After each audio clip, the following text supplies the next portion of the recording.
มาพากันล้อเบิกมีความสุขเหลือเกินสาวแก้มเปิ้นเบิ้นทานปิ้งแขนขาอาหารดีดี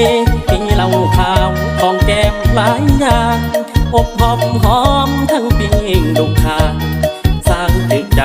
ซุ้มคอยอีนี่ปิ้งมาหอนหอมสาบเป็นตอนหอมแก้มเต็มจานบางคนเอิ้นปานบ้าน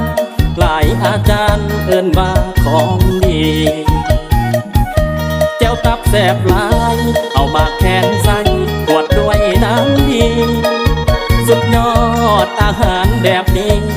เป็นยาดีทุกอย่างแข็งแรงสอดแจ้งก็ได้ขอเพียงให้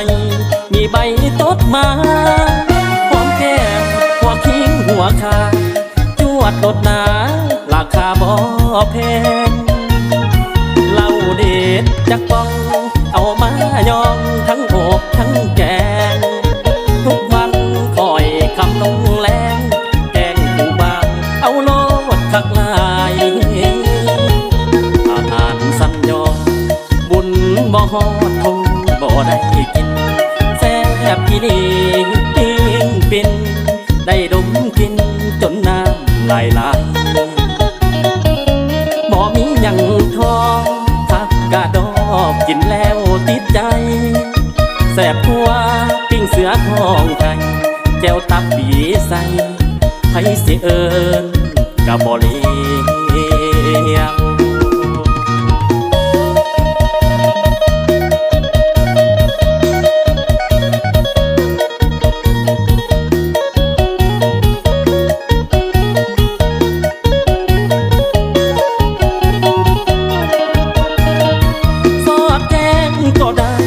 ขอเพียงให้มีใบตดมาหอมแก้มหัวคิ้งหัวคาจวดโดดหนาราคาบ่แพงเหล้าเด็ดจักป้องเอามายองทั้งอกทั้งแกงทุกวันคอยคำลงแรงแกงผู้บางเอาโลดคักลายอาหารสัญญอบุญบ่ฮอดทงบ่ได้กินแซ่บที่นี่ปิ้งปินได้ดมกลิ่นจนน้ำลายไหลบ่มีหยังทองทักกะดอกกินแล้วติดใจแซ่บทั่วปิ้งเสือทองไทยแก้วตับปีใสไผสิเอิ้นกะบ่เลี้ยง